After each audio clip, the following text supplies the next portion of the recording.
الرحمن الرحیم إياك نعبد وإياك نستعين صدق الله العظيم إن الله وملائكته يصلون على النبي يا أيها الذين آمنوا صلوا عليه وسلموا تسليما محبت سے پڑھیے گا الصلاۃ والسلام عليك يا سيدي يا رسول الله وعلى آلك وأصحابك يا حبيب الله الصلاۃ والسلام عليك يا سيدي يا رسول الله وعلى آلك وأصحابك يا خاتم النبيين الصلاۃ والسلام عليك يا سيدي يا رسول الله وعلى آلك وأصحابك يا شفيع المذنبين يا رحمة للعالمين یا راحت العاشقین یا جد حسن والحسین۔ سامعین محترم، اللہ رب العزت کا بے پایہ لطف و کرم کہ آج ایک مرتبہ پھر ہم ماشاءاللہ سے سب اس محفل پاک میں موجود ہیں۔ اللہ اس کے پیارے محبوب کا ذکر ہم سب سن رہے ہیں، ماشاءاللہ پڑھ بھی رہے ہیں ساتھ ساتھ۔ سامعین محترم، آج ہمارا موضوع ہے کمزور روح کی پہچان کیا ہے۔ کمزور روح کی پہچان کیا ہے۔ ہمیں بہت سے لوگ ہمارے ارد گرد میں ہم ہی میں سے ہوتے ہیں، تو کئی لوگوں کی روحیں بیمار بھی ہوتی ہیں اور کئی لوگوں کی روحیں کمزور بھی ہوتی ہیں۔ جیسے ہمارے جسم ہوتے ہیں نا، جسم اگر لاغر اور کمزور ہو جائے تو ہم صحیح طریقے سے کام نہیں کر سکتے، حرکت نہیں کر سکتے، اور اگر بہت زیادہ زخمی ہو جائے تو ہمارا جو جسم ہے ہم کیا کرتے ہیں، بس بستر پر ہی لیٹا رہتا ہے۔ اور اس کا علاج کروانے کے لیے چھوٹی موٹی بیماری ہو تو ہم ڈاکٹروں کے پاس چلے جاتے ہیں، زیادہ بڑی بیماری ہو تو پھر کیا اس سے کہتے ہیں ہسپتال جاتے ہیں۔ بعض اوقات ہسپتال سے دوائی لے کر آ جاتے ہیں اور بعض اوقات ہمیں مہینہ 2 مہینے ہسپتال میں رہنا پڑتا ہے۔ اپنے صحت کا، جسم کا باقاعدہ خیال رکھنا پڑتا ہے۔ کہتے ہیں اگر گھر جا کے وہ خیال نہیں رکھا جائے گا، جو ہسپتال میں پورا عملہ ہوتا ہے، ڈاکٹر موجود ہر وقت ہوتا ہے، تو وہ آپ کا خیال رکھ سکتا ہے کہ اس بندے کو کس وقت کس دوائی کی اور کیا چیز کی ضرورت ہے، کون سی چیز کی خراب ہونے لگے گی تو فوراً ہم اس کو دوائی دے دیں گے۔ تو اسی لیے ڈاکٹر اکثر کہتے ہیں نا کہ ابھی اس کو ذرا 2 دن میں انتہائی نگہداشت کی وارڈ میں رکھا جائے گا، ICU میں رکھا جائے گا۔ ایسے ہی ہے نا، کہتے ہیں نا، ہم سب جاتے ہیں۔ تو جس طرح ہمارا جسم بیمار ہوتا ہے، زخمی ہو جاتا ہے، اس ٹانگیں بازو ٹوٹ جاتی ہیں، ٹھیک ہے نا، دماغ ذہنی توازن کھو بیٹھتا ہے، ہارٹ کے پیشنٹ ہم بن جاتے ہیں، اسی طرح اسی طرح ہماری روح بھی بیمار ہوتی ہے۔ اسی طرح ہماری روح بھی، یقین نہیں آ رہا آپ کو، روح بھی ہوتی ہے ہماری۔ قل الروح من امر ربی، اب تو یقین آ گیا، قرآن پاک کی آیت کا کچھ حصہ ہے۔ اے محبوب، یہ آپ سے آ کے روح کے متعلق پوچھتے ہیں تو آپ ان سے کہیں اللہ تعالیٰ کا امر ہے اور اس کو میرے رب کے علاوہ کوئی نہیں جان سکتا۔ صحیح ہے نا، اس کو میرے رب کے علاوہ کوئی نہیں جان سکتا۔ ہاں، جتنا اللہ تعالیٰ نے نبی پاک صلی اللہ علیہ وسلم کو بتایا اور جتنا سرکار مدینہ علیہ السلام نے اپنی امت کو بتایا، صرف اتنا ہی ہم جانتے ہیں، اس کے علاوہ ہم نہیں جانتے۔ تو یہ جو قرآن میں بار بار مختلف آیات میں بتایا گیا کمزور ایمان، کمزور روح کی پہچان، اور احادیث میں بتایا گیا جو ہمیں اپنے علماء سے سنا، کتابوں میں پڑھا، وہ میں ابھی آپ کو بیان کروں گا۔ سامعین محترم، یہ ہماری روزمرہ کی باتیں ہیں، روزمرہ کی مثالیں دی جائیں گی آپ کو نا، جیسے کہ 8 گھنٹے آپ دھوپ، گرمی، سردی، دن ہو یا رات، دفتر یا بازار میں، کھیت میں یا صحرا میں محنت مشقت کر رہے ہوتے ہیں۔ ایسے ہی ہے نا، اپنے بچوں کی روزی روٹی کمانے کے لیے بھی جاتے ہیں۔ ہمارے ماشاءاللہ نوجوان لڑکے جو ہے، سخت دھوپ ہوگی تو کرکٹ کا میچ کھیلنے گئے ہوں گے 3 4 گھنٹے، صحیح ہے، سارے معاملات ہمارے چل رہے ہوں گے، لیکن اگر بات آ جائے گی نماز کی تو پھر کیا ہوگا، ٹائم ہی نہیں لگا، کوئی اور 5 منٹ لگنے، 5 منٹ لگنے ہیں، یار میرے کپڑے بڑے گندے نے، اچھا یار وہ کرکٹ میچ چلنا ہے، یار ہوں نہیں آیا میں، چل تو بعد میں ہوں نہیں آیا، 2 منٹ میں کپڑے چینج، اور نماز کے وقت یار کپڑے بڑے گندے نے تو ماں نے دھوتے کوئی نہیں کپڑے، ساری گل ماں ہوتے سوچ جائے نادا گل، صحیح ہے نا؟ تو مطلب یہ دیکھو، یہ کمزور روح کی پہچان ہے، تو فوراً پتہ چل جائے گا یار یہ بندہ بیمار ہے، اس کی روح جو ہے وہ کمزور ہے، بیمار ہے یہ۔ پھر کیا ہوگا؟ دولت کی اچھی خاصی رقم بھی ہے، ارد گرد غریب اور مستحق رشتہ دار بھی ہیں، دوست یا احباب بھی ہیں، صحیح ہے؟ ہماری دل اور دماغ بھی اس بات کی گواہی دے رہا ہوتا ہے یار یہ بندہ ماڑا ہے، یہ بندہ غریب ہے، یار یہ اس کے گھر میں لگتا ہے کہ ہفتے سے راشن نہیں ہے۔ ظاہری بات ہے، ہم کسی کو دیکھتے ہیں جسمانی طور پہ پتہ چل جاتا ہے کہ یار یہ بندہ صحت مند خوشحال ہے، اور ایک پتہ چل جاتا ہے یار یہ اس میں جیسے روزہ میں نہیں ہوتا، پتہ چلتا بندہ اتنے دن سے بھوکا ہوتا ہے تو پتہ چل جاتا ہے یار اس بندے کا روزہ ہے، اسی طرح پتہ چل جاتا ہے کہ یار اس بندے نے کتنے دن سے کچھ صحیح سے کھایا نہیں ہے، کوئی اچھی چیز، صحت مند چیز جو صحت کو اچھا کرے وہ چیز اس نے کبھی نہیں کھائی۔ دل و دماغ بھی گواہی دے رہا ہوتا ہے، لیکن پھر کیا ہوتا ہے کہ آپ صاحب مال ہوتے ہوئے بھی اس کے اوپر کچھ خرچ نہ کریں، پھر بھی اس کی مدد نہ کریں، اور اگر کریں بھی تو ایسی مثال ہے جیسے اونٹ کے منہ میں زیرہ ڈال دیں، پراپر خوراک نہیں دینی، مطلب آپ اس کو 1000 روپیہ دے سکتے ہیں لیکن آپ اس کو 100-200 دے کے فارغ کر دیتے ہیں۔ 100-200 سے یار آپ اپنے گھر کی ایک ٹائم کی ایک بچے کی روٹی نہیں پکتی، اور آپ ایک پوری فیملی کو جناب 100-200 روپیہ دے کے کہتے ہیں میں نے اس کی پوری مدد کر دی ہے، تو اس کا مطلب کیا ہوگا؟ اور خود کو مطمئن کر کہہ دیتے ہیں، اور پھر 10 لوگوں میں بیٹھ کے اس کا ذکر بھی کرتے ہیں یار میں نے تو فلاں رشتہ دار کی مدد کی، یار لے اسی بھی بڑی خیرات کرنے ہیں، اسی تو روزانہ ہی صدقہ کرنے ہیں۔ تو اکثر میں پوچھتا ہوں جب میں کہتا ہوں یار صدقہ کیا کرو آپ کی بد بلائیں دور ہوگی، تو ان لوگ کہتے ہیں آپ جی ہم تو بڑا ہی صدقہ کرتے ہیں۔ اچھا جب پوچھا جاتا ہے کیا صدقہ کرتے ہو؟ ایک انڈا دے دیتے ہیں، بڑا صدقہ کرتے ہیں جی لے، ابھی کل تو میں نے 2 بوٹیاں ڈالی تھی کتوں کو، لے مطلب یہ ہمارا صدقہ ہوتا ہے۔ ابھی کل تو میں نے 10 روپے دیے تھے فقیر کو، اب جی لے میں افزانہ ہی دیتا ہوں 5 روپے کبھی 2 روپے، تو یہ میں صدقہ دے رہا ہوتا ہوں، یہ صدقہ ہوتا ہے ہمارا۔ لیکن وہی بندہ جب کسی ریسٹورنٹ میں جاتا ہے تو 5000 ایم ہی خرچ کر کے آ جاتا ہے، 5000 کا روٹی ایم ہی کھا لیتا ہے۔ بچوں کے لیے ٹوائز لینے ہوتے ہیں تو ایم ہی کتنے پیسے خرچ ہو جاتے ہیں، بیوی کے لیے، بچوں کے لیے، گھر کے بل ہی ہمارے ماشاءاللہ سے اتنے زیادہ ہم دے رہے ہوتے ہیں، نہیں جی نہیں ایسی لاؤ کوئی گال نہیں آگی، کولر لاؤ، کمانے کس طرح آ گیا، کدے واسطے کمانے ہیں؟ لیکن جب مستحق ہیں، دیکھیں اگر آپ نے 2 روٹیاں کھانی ہیں لیکن اگر اللہ آپ کو 10 روٹیوں کے پیسے دے رہے ہیں نا، تو 2 روٹیاں کے تو آپ کے پیسے ہیں، جو اللہ نے آپ کو باقی دیے وہ کسی اور کے لیے دیے۔ تو یہ بھی اگر ہم سوچ لیں تو ہم اللہ تعالیٰ سے تجارت بھی کر لیں گے اور ہماری روح بھی توانا ہو جائے گی، صحیح ہے؟ آج ہی میں ایک جگہ پہ پڑھ رہا تھا کہ وینٹیلیٹر ہوتا ہے نا، آئی سی یو میں وینٹیلیٹر پڑا ہوتا ہے، کہتے ہیں کہ جو وینٹیلیٹر پہ چلا جائے وہ بعد میں مار ہی جاتا ہے، کیونکہ وہ وینٹیلیٹر مصنوعی سانس دے رہا ہوتا ہے نا انسانی جسم کو، وہ ہٹایا تو بندہ مر گیا۔ تو ایک بزرگ لکھتے ہیں، کہتے ہیں میں گیا کسی کو ملنے کے لیے، انہوں نے کہا جی آ کے دم ہی کر دیں اس طرح، تو کہتے ہیں میں جب گیا تو پتہ چلا، انہوں نے کہا جی پریشان نہ ہو، یہ تو 5-6 دفعہ ایسے وینٹیلیٹر پہ گئے ہیں واپس آ گئے ہیں پھر گھر میں ٹھیک ٹھاک۔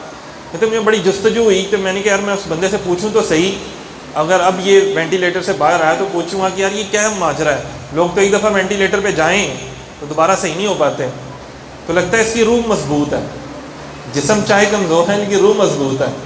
تو جب وہ بندہ صحیح ہو کے گھر آ گیا، اس سے پوچھا آپ کا کیا ایسا عمل ہے؟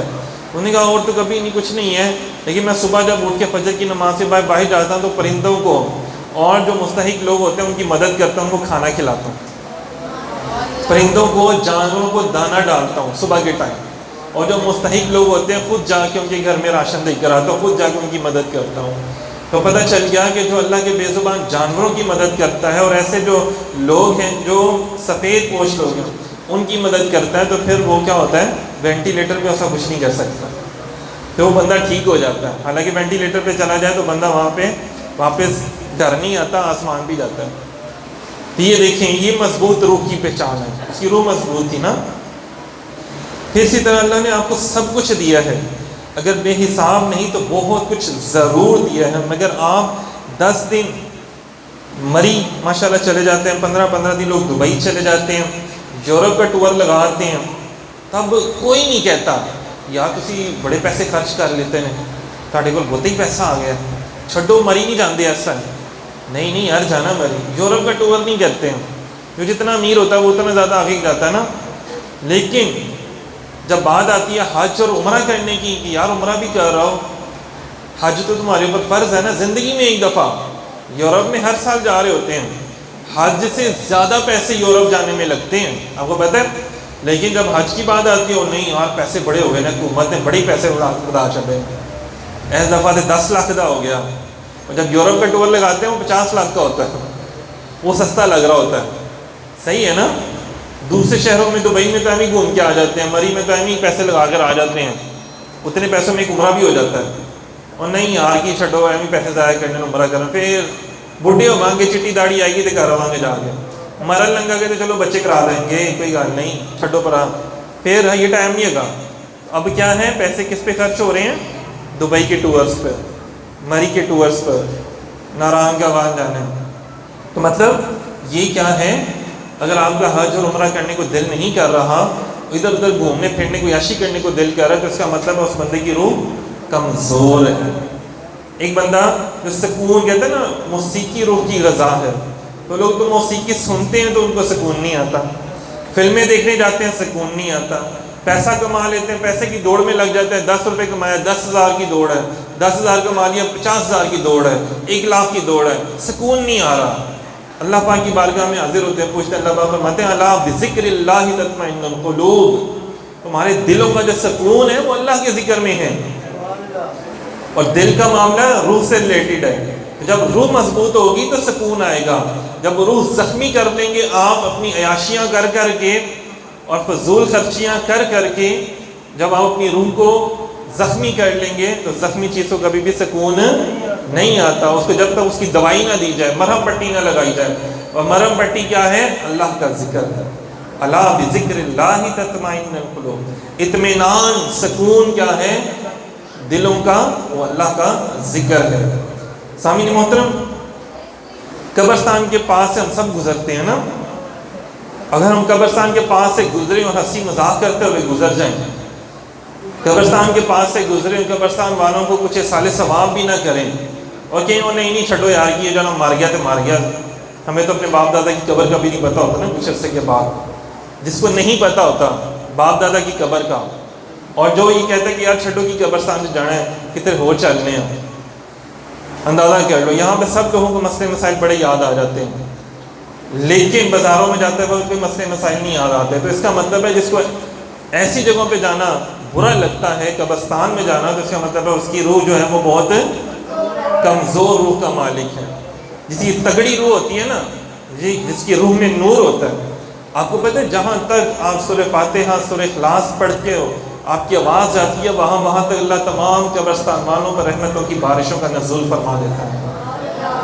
جو مضبوط روح والے ہوتے ہیں، جن کی روحوں میں نور ہوتا ہے، اللہ کی اطاعت کر کے، رسول اللہ صلی اللہ علیہ وسلم سے محبت کر کے، جن کی روحوں میں نور آ جاتا ہے، جن کی روحیں صحت مند تندرست ہوتی ہیں نا، ان کی آواز میں بھی تاثیر اللہ پیدا کر دیتا ہے، اور جن کی روحیں کمزور ہوتی ہیں انہوں نے اپنی آواز نہیں آ رہی ہوتی تو باہروں کی آواز کرنی ہوتی، ایسے ہی ہے نا، ماں آندھی آواز نہیں آندھی، گرل فرینڈ کی آواز فوراً آ جاتی ہے، اب تو سمجھ ہی جائیں گے، ایسے ہی ہے نا، جب اتر لیا ذرا کھان دی دوائی لیا میری نہیں سمجھ آ رہی، کڑی نے کیا جناب جائے اتنے جانا تو اتنے جانا، بڑھی نے کیا تو فوراً نس جانا، تو یہ ہماری ایک عادات ہے، تو اس کا مطلب ہے ہماری روح جو ہے وہ کمزور ہے، صحیح ہے نا؟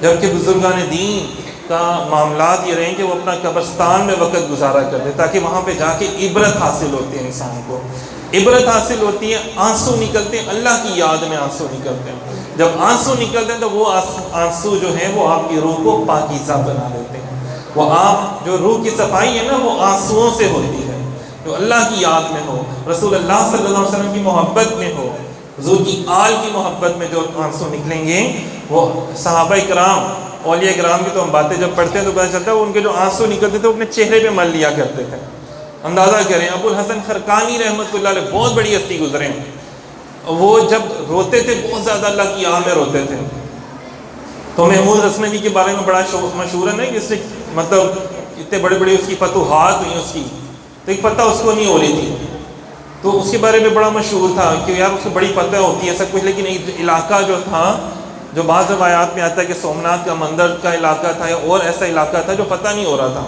تو آپ کی بارگاہ میں گیا تو آپ نے اپنا دامن پھاڑ کے قمیص سے وہ اس کو دیا. حضور یہ کیا، جنگ فتح نہیں ہو رہی، میں آپ کے پاس دعا کروانے آیا تو آپ مجھے اپنا دامن پھاڑ کے دے رہے ہیں. میں یہ وہ دامن ہے کہ جب اللہ کی یاد میں میرے آنسو نکلتے ہیں تو اس دامن سے میں اس کو صاف کر لیتا ہوں. جب صاف کرتا ہوں تو یہ دامن وہ ہے جس میں اللہ کی یاد کے آنسو ہیں. تو جب تم اس کو سامنے رکھے کر تم پورے ملک کی بھی دعا کر لو گے تو اللہ تعالیٰ پورا ملک کی فتح تمہیں عطا فرما دے گا. یہ دیکھیں ولی کے آنسو جو اللہ کی یاد میں نکلیں تو اس کے صدقے سے بھی اللہ فتح عطا فرما رہا ہے. دیکھیں یہ آنسو اتنے قیمتی اور اتنے متبرک ہوتے ہیں کہ میرے اور آپ کے نبی پاک صلی اللہ علیہ وسلم بہت زیادہ گریہ وزاری کیا کرتے تھے. راتوں کو اٹھ کے سرکار رویا کرتے تھے اور زبان اقدس میں کیا ہوتا تھا، ربی حب لی امتی، مولا میری امت کو بخش دینا. کہ ہماری روحیں جو ہیں جو آج اگر جو دین کی طرف مائل ہیں ہمارے بچوں کی یا رزق حلال کی طرف، تو وہ صرف حضور کی دعاؤں کا نتیجہ ہے، حضور کی نگاہ کرم کا نتیجہ ہے. سامعین محترم آگے چلتی ہیں.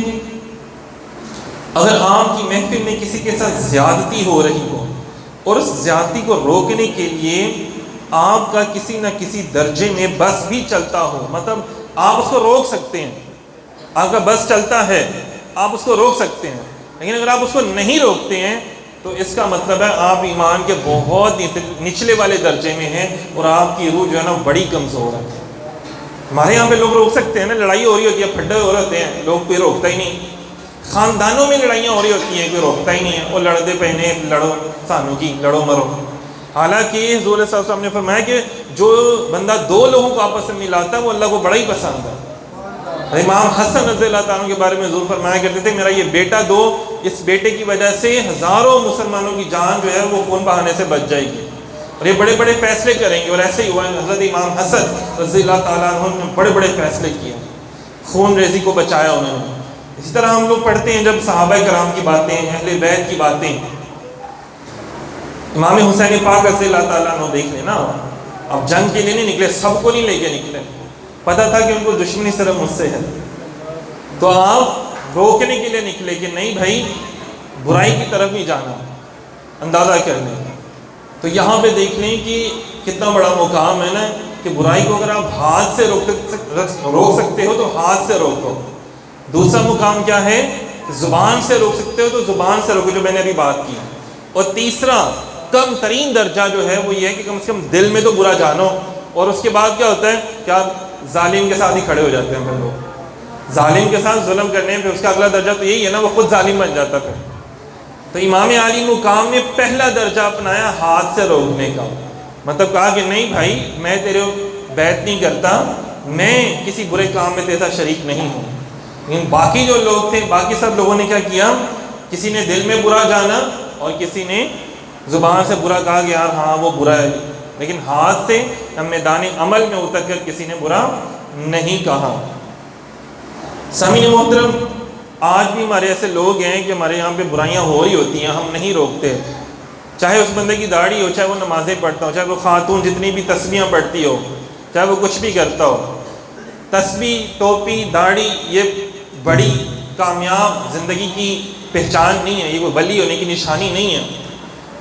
اندازہ کریں، نشانی تو ولی ہونے کی یہ ہے کہ اس کی وجہ سے اگر اچھائی پھیل رہی ہے تو وہ ولی ہے. اگر ایک بندے کی وجہ سے اچھائی نہیں پھیل رہی بلکہ برائی پھیل رہی ہے تو اس کا مطلب ہے وہ جو مرضی اپنے آپ کو کہتا ہے ایک طرف، ہم تو اس کی بات پہ یقین نہیں کریں گے کیونکہ اس کی سامنے برائی ہو رہی ہے. تو اس کا مطلب ہے وہ کمزور روح کا مالک ہے کہ برائی کو وہ روک ہی نہیں پا رہا یا روکنا نہیں چاہتا. اور آج ہمارے یہاں پر ایسے ہی ہے کہ برائی ہو رہی ہے، چھڈو جی وہ اپنا کام کریں تو ایسے اپنا کام کریے سانوں کی. تو کیا ہوتا ہے پھر کوئی برائی کے خلاف نہ بات کرتا نہ روکتا، پھر معاشرے میں برائیاں بہت زیادہ ہو جاتی ہیں. دیکھ لیں نا ابھی جیسے سیلاب آیا ہوا ہے، صحیح ہے نا، اور لوگ کیا کہنا شروع ہو گئے ہیں، بڑے برے لوگ سن نا اس پہ نہ سیلاب آیا، بڑے برے لوگ تھے. یار ہم کون ہوتے ہیں، میں اور آپ کسی کو سرٹیفکیٹ دینے والا، جج کرنے والے ہم کون ہوتے ہیں؟ اس کا مطلب ہے ہم نے توبہ نعوذ باللہ خدا بن کے بیٹھ گئے اللہ کی زمین پر. جج کرنا اللہ کا کام ہے، کسی کے اعمال کو ناپنا تولنا اپنا کام ہے. مجھے اپنے آپ کو دیکھنا کہ یار میں نے کیا کیا. ہم رب کا کام چھوڑیں، اپنا کام کریں. ہمارا کام کیا ہے کہ ہم جا کے کسی کی مدد کریں جا کے. وہ رب کا کام ہے وہ ہمارے اعمال کو جانچے, وہ دیکھے کس کے پاس کتنی نیکیاں ہیں تو کتنی برائیاں ہیں. اگر آپ یہ دیکھتے ہیں تو آپ کو پتہ ہے کہ اس کا سارا خمیازہ شہروں والوں کو ہی بھگتنا پڑے گا. جو پیٹرول بعد میں مہنگا ہوتا ہے, جو آپ کو پیاز نہیں ملتا, ٹماٹر نہیں ملتا, سبزیاں نہیں ملیں گی, جانور نہیں ملیں گے, تو خمیازہ تو آپ کو بھی بھگتنا پڑے گا. تو اس کا مطلب آپ سب بھی گناہ گار ہیں, پورا ملک ہی گناہ گار ہے.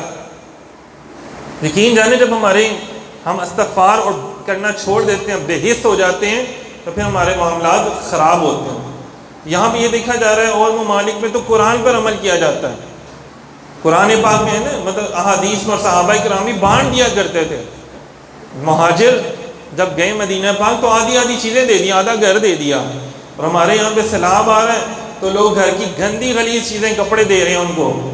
او جی ہم بھی سیلاب میں ہم نے بڑا حصہ ڈالا, سیلاب زدگان کو بڑی چیزیں دی ہیں.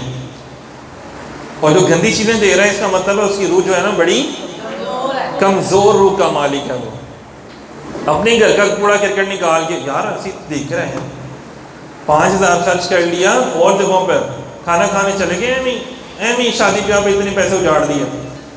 لیکن جب دینے کی بات آئی تو 10 روپے کا نوٹ نکلا, 5 روپے کا سکہ نکلا. یار اسی تو بڑی مدد کر کے آئے ہیں, لے ساڑھے ورگا تو کوئی آئے. اچھا یار کتنے پیسے؟ اور جی 10 روپے 20 روپے ایسے بھی دے کے آئے ہیں, پاک ہیں. اس گلی سے بھی پایا, اس سے بھی پایا 20 روپے. تو کار سوٹ اور ماشاءاللہ جو اپنا موبائل ہوگا وہ 50,000 کا ہوگا, بائک جو ہوگی وہ 1 لاکھ سے اوپر کی ماشاءاللہ. اور دینے کے لیے اللہ کے نام پہ اپنے سیلاب زدگان بھائیوں کو دینے کے لیے کیا نکلا؟ کچھ بھی نہیں نکلا. یہ ہے کمزور روح. کسی کے اچھے کپڑوں پہ نہ جائیں, کسی کی اچھی شکل و صورت صحت مند ہونے پہ نہ جائیں. بعض کا بہت صحت مند خوشحال لوگ بھی اندر سے کمزور روح کے مالک ہوتے ہیں. جو میں نے آپ کو باتیں بتائی ہیں نا کہ بڑی چیزیں لوگوں نے مہنگی کر دی ہیں. پتہ چلا اچھا اب یہ سیلاب زدگان کو جانی ہے, لوگوں نے خریدنی ہے, تو 4,000 کا خیمہ 12,000 روپے میں ہو گیا. اور یہ ہمارے میں سے لوگ ہیں. اور پھر بعد میں کیا ہوتا ہے, ان کی روحیں بیمار ہوتی ہیں نا, اصل میں کمزور ہوتی ہیں. پھر کیا ہوتا ہے کہ سارے پیسے جو کمائے ہوتے ہیں, بیٹا کیا نکل آتا ہے؟ چور و چکا. بیماریاں, ایسی بیماریاں نکل آتی ہیں جن کا کوئی علاج ہی نہیں ہوتا. حالانکہ ہر بیماری کا علاج ہوتا ہے, ممکن ہوتا ہے, ہو بھی جاتی ہے, لیکن ایسی بیماریاں جن کا کوئی علاج ہی نہیں ہوتا. اور زبان پہ کفر کے کلمات ہوتے ہیں, تو اس کا مطلب ہے اس کی روح کیا ہے؟ اونچی ساری بولے نا. آپ تو مضبوط روح والے بیٹھے ہیں نا, ایسے ہی ہے نا, اچھی روح والے بیٹھے ہوئے ہیں, ننے منے بڑے ماشاءاللہ سب بیٹھے ہوئے ہیں. آگے چلیں. روزانہ ہماری مائیں بہنیں بیٹیاں بھی باتیں سن رہی ہوتی ہیں. روزانہ گھنٹوں ڈائجسٹ پڑھے جاتے ہیں. آپ کو پتہ ہی ہے ماشاءاللہ کوئی ایسے جو ماشاءاللہ سے ہمارے ملک و قوم کی خدمت اس انداز میں, خواتین اور کچھ لوگ ایسے بھی کہہ رہے ہیں ڈائجسٹ لکھے جا رہے ہوتے ہیں. لوگوں کو ایک آرٹیفیشل ڈریم لینڈ, ایک آرٹیفیشل زندگی کے پیچھے لگایا ہوتا ہے. آرٹیفیشل زندگی کچھ نہیں ہوتی ساتھیوں. اصل زندگی وہ ہے جو ہمارے یہاں پہ سب کچھ ہو رہا ہے, موجود ہے, جو اللہ اس کے رسول نے بتایا. آرٹیفیشل زندگی ایک وہ ہمارا ایک ذہن میں خیالاتی تصوراتی زندگیاں بنا دیتے ہیں. تو ڈائجسٹ پڑھتی رہتی ہیں ہماری بہنیں بھی, بیٹیاں, فلمیں دیکھ لینا, ڈرامے دیکھ لینا. ساتھی بھی ہمارے ماشاءاللہ سبحان اللہ ٹک ٹاک پہ لگے رہتے ہیں نا, یوٹیوب پہ, فیس بک پہ بڑے ٹائم گزار دیتے ہیں. لیکن جب اذان کی بات ہو رہی ہوتی ہے تو کوئی آواز بھی کم کرنا گوارا نہیں کرتا. کوئی اذان ہو رہی ہوتی ہے نا, ماں ہری کہہ دیں پتر کل اٹھ کے ایک سپارہ ہی پڑھ لو, سپارہ نہیں تو 2 رکوع ہی پڑھ لو. پتر ٹائم ہو گیا ذرا جانے کا, اذان ہو رہی ہے, اللہ کا بلاوا آ گیا. وہ نہیں جی میرے پاس ٹائم نہیں ہے, میری ابھی ایک گیم رہ گئی ہے, میرا یہ بس یہ تھوڑا سا ڈرامہ رہ گیا. اور تھوڑا سا ڈرامہ 2 گھنٹوں کا ہوتا ہے. تو اس کا مطلب ہے اس کی روح جو ہے نا وہ بڑی ہی بہت روح جو ہے وہ اس کی کمزور ہے. کہ جس کا قرآن پڑھنے کو دل نہیں کر رہا, جس کا کیا اسے کہتے ہیں نماز پڑھنے کو دل نہیں کر رہا, جس کا دل ہی نہیں کر رہا وہ موبائل کو چھوڑے, یوٹیوب کو چھوڑے, سوشل میڈیا کو چھوڑے, اور جا کے اللہ کی بارگاہ جو حقیقی رب ہے, یہ آپ کا رب نہیں ہے. اس کی معلومات کو آپ سب کچھ سمجھ لیتے ہیں. جو حقیقی رب ہے اس کا عطا کیا ہوا جو علم ہے اس کو آپ کچھ بھی نہیں سمجھتے. تو اس کا مطلب کیا ہوا کہ اس بندے کی روح جو ہے وہ بہت ہی, جسم کمزور ہو تو ڈاکٹر کی ضرورت ہوتی ہے, اور جب روح کمزور ہو تو پھر کس کی ضرورت ہے؟ اللہ کی. اور نبی پاک صلی اللہ علیہ وسلم کی اوصاف حمیدہ کو پڑھنے کی ضرورت ہے. اور پھر جو نبی پاک صلی اللہ علیہ وسلم کی امت کے اولیاء ہیں، بزرگ ہیں، جن سے ہم اپنی رہنمائی لینے جاتے ہیں. داتا حضور دیکھ لیں، 4 سال علم دین سارا حاصل کر کے اس کے بعد 4 سال پیر و مرشد کی تلاش میں انہوں نے گزارے، اور پھر پیر و مرشد ملے تو 30 سال ان کی بارگاہ میں رہے جنہوں نے ان کی رہنمائی کی، اور پھر آگے سے انہوں نے دنیا کی رہنمائی کی. اسی طرح جتنے بھی اولیاء اللہ ہوئے ہیں بزرگان دین ہوئے، صحابہ کرام دیکھ لیں کہ سرکار کی بارگاہ میں رہے تو سب کی روحیں چمک گئیں، سب کی روحیں اتنی چمکیں کہ وہ آگے روحوں کو چمکانے والے بن گئے. سبحان اللہ نہیں آئی؟ صحیح ہے نا، روحوں کو چمکانے والے بن گئے. کہ آج ہم اتنی لمبی چوڑے قصے کہانیوں کی کتابیں پڑھ لیتے ہیں لیکن ہمارے پاس ٹائم ہی نہیں ہوتا اچھی بات سننے کا. ایسے ہی ہے نا، 4 گھنٹے کا میچ دیکھ لیں گے ہم، 5 گھنٹے کا آج کل ایسے میچ ہو رہے ہیں، بڑا ہی ٹائم ہے، بڑا ہی ٹائم ہے. یار وہ ذرا محفل ہے آنا، یار ابا جی آپ کو پتہ ہے نا بڑا مصروف ہوتا ہوں، بڑا ہی مصروف ہوتا ہوں. مصروف کیا ہے؟ موبائل پہ کیا دیکھ رہے ہیں؟ ڈرامے یا میچ دیکھ رہے ہیں، ٹک ٹاک بنا رہے ہیں، اس میں بڑا ہی بیزی ہوں. ابا جی میرے بغیر تو سوشل میڈیا فلاپ ہو جانا ہے، چلنا ہی نہیں ہے، کائنات کا نظام نہیں چلنا میرے بغیر. اور کر کیا رہے ہیں؟ فضول کام. ماں ہی کہہ رہے ہیں پتر آٹا دے لایا، وہ میں بڑا ہی امپورٹنٹ کام کر رہا ہوں، بیٹا یہ ذرا جھاڑو لگا دینا. نہیں ماما میں جو کام کر رہی ہوں وہ آپ کو پتہ ہی کوئی نہیں ہے، تمہیں تو پتہ ہی تسی جمے ہی نہیں، کھ نہیں جمے، تمہیں پتہ ہی نہیں کر. ایسے ہی ہے نا، ہم اپنے ماں باپ کو جب ایسے کہہ رہے ہوتے ہیں تو سمجھ لیں کہ ہماری روحیں کیا ہیں؟ بہت بیمار، لاغر اور کمزور ہیں. تو اس کے لیے ہمیں علاج کی ضرورت ہے. کہ یوں کا علاج تو اللہ کا ذکر ہے. اللہ تعالیٰ نے آپ کو پتہ ہے 4 کتابیں اتاری ہیں اور 5واں کیا اتارا ہے پتہ ہے؟ 5 چیزیں اللہ نے اتاری ہیں آسمان سے نیچے. 4 تو کتابیں ہیں نا. اور آگے کمزور روح کو صحیح کرنے کے لیے آپ کو نہیں پتا، کبھی شجاعت بھائی نے نہیں بتایا، رضوان بھائی نے بھی اکثر پکڑا ہوتا ہے ایک چیز، قرآن پاک کے علاوہ بھی انہوں نے کچھ پکڑا ہوتا ہے اپنے ہاتھ میں. بول دے نہیں تسی، اتنی جھجک، اتنی کمزور روح. تھوڑی سی تو طاقتور روح ہونی چاہیے نا. ڈنڈا دیکھ کے ہماری روحیں بھی طاقتور ہو جاتی ہیں اکثر اوقات. ہوتی ہیں کہ نہیں ہوتی؟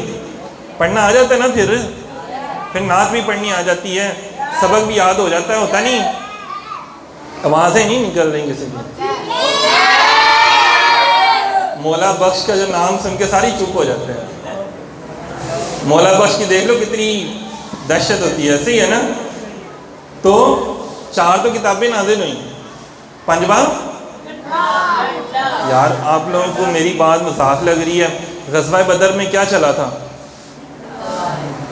نہیں بولو ہوں نا، چپ ہو گئے. یہ باتیں بھی تو ہمیں سننی ہے نا. غزوہ بدر میں کیا چلا؟ غزوہ احد میں کیا چلا؟ ڈنڈا چلے تو سیدھے ہوئے نا، اگلے سیدھے ہوئے نا کہ نہیں ہوئے؟ یہ وہ لوگ تھے جو صحابہ کرام کو شہید کرتے تھے. یہ وہ لوگ تھے جو صحابہ کرام کو شہید کر کے ان کے کھوپڑیوں میں شرابیں پیتے تھے. جب ڈنڈا چلانے کا حکم آیا تو پھر کیا ہوا کہ یہ سارے کام ہونے بند ہو گئے. اندازہ کریں گے آپ کہ سرکار سے بڑا رحمت للعالمین کائنات میں کوئی نہیں، لیکن سرکار کو بھی اللہ پاک نے حکم فرمایا کہ محبوب اب غزوہ احد کا وقت آ گیا، اب احد کا وقت آ گیا، اب خندق کا وقت آ گیا ہے، اب جناب جنگ کا وقت آ گیا، اب تلواریں باہر نکلنی چاہیے. صحیح ہے نا. تو ہم نے اپنے آپ کے لیے بھی تلواریں تھوڑی سی تیز کرنی ہیں. وہ کیا ہے؟ نفس کے ساتھ جہاد کرنا، اپنی روح کو مضبوط کرنا. کوشش کریں کہ جو ہم اپنے آپ کو سمجھتے ہیں نا بہت زیادہ دیندار بھی سمجھنا شروع ہو جاتے ہیں. آپ کو پتہ ہے جو ایک نماز پڑھ لیتا ہے 5 وقت کے نمازی کو نیچے گرانا شروع کر دیتا ہے. جو 5 نمازیں پڑھ لے وہ مولوی صاحب کے اوپر تنقید کرنا شروع کر دیتا ہے. کوئی ایک حافظ ایک تقریر کر دے تو بڑے بڑے خطباء کو کہتا ہے تانوں کچھ آندہ ہی نہیں، جو مینوں آندہ ہے. 2 کتابیں پڑھ کے لوگ عالم بن جاتے ہیں نا، تو وہ بڑے بڑے خطباء کو کہتے ہیں کہ تانوں نہیں کچھ آندہ جو مینوں آندہ ہے. تو اس کا مطلب کیا ہے کہ اس کی روح بھی جب روح کمزور ہوگی تو پھر کیا ہوگا؟ ہم سے ہر برے کام کی توقع تو کی جا سکتی ہے لیکن کسی بھی اچھے کام کی توقع نہیں کی جا سکتی. تو سامعین محترم، خدا را خدا را کوشش کریں کہ اللہ والوں کی بارگاہ میں بیٹھا کریں، جہاں پر بیٹھ کے آپ کو آپ کی روح کی غذا ملے گی۔ اگر روح کی غذا موسیقی ہوتی ہے تو جب مر جاتے ہو تب وہاں پہ ڈانس کا پروگرام کروایا کرو نا، پھر گانے کا پروگرام کیوں نہیں کرواتے؟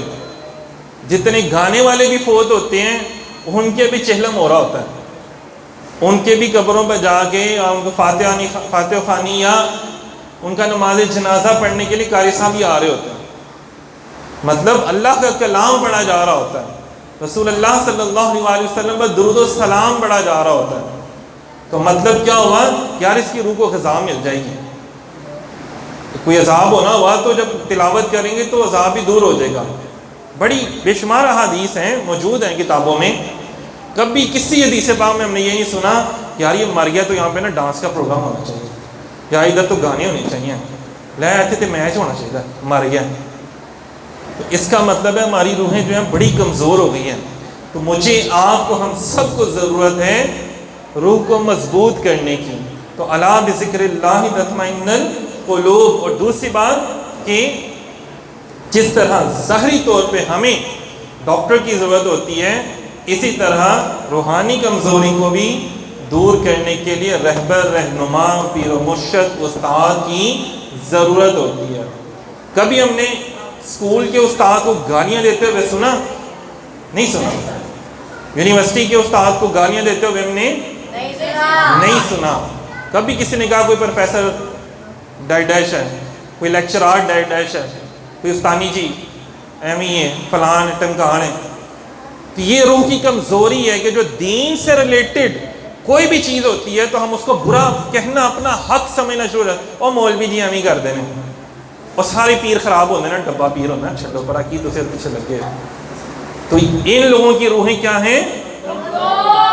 کیا ہیں؟ مطلب شیطان چاہتا ہے کہ آپ اپنی روح کا علاج ہی نہ کر پاؤ۔ تو جو روح کا علاج کرنے والا ہے آپ اس کو برا کہو اور اس کے پاس ہی نہ جاؤ، تاکہ آپ کی روح کا علاج ہی نہ ہو پائے۔ کبھی کہا ہے جسم کے علاج کرنے والے کو نہیں ڈاکٹر، حالانکہ وہ چھیل اتارتے ہیں، اچھی خاصی چھیل اتارتے ہیں، میڈیسن سے سارا کچھ ان کا، فارماسوٹیکل کمپنی سے جو ان کے ماشاءاللہ معاہدے ہوتے ہیں اور بڑی بڑی میڈیسن جیسے سیل ہوتی ہیں کہ آپ نے لازمی یہ میڈیسن لکھ کے دینی ہے، بہت سے معاملات ہوتے ہیں میڈیکل کی دنیا میں، لیکن کبھی کوئی برا نہیں کہتا کہ ہماری روح کمزور ہے۔ روح کیا ہے؟ ہمیں لوگ بیکورڈ متصب سمجھنا شروع ہو جائیں گے نا، لیکن جو علماء ہیں جو ہمیں اللہ کے قریب لے کے جا رہے ہیں، اللہ کا ذکر بتا رہے ہیں، رسول اللہ صلی اللہ علیہ وسلم کی سنت کو ادا کیسے کرنا ہے وہ بتا رہے ہیں، جو ہمیں یہ بتا رہے ہیں کہ بھائی قبر میں کیسے تیری بچت ہو سکتی ہے، آخرت میں کیسے تیری بچت ہو سکتی ہے، جو سرکار کی دعا ربنا آتنا فی الدنیا حسنۃ وفی الآخرۃ حسنۃ، یہ کیسے پوری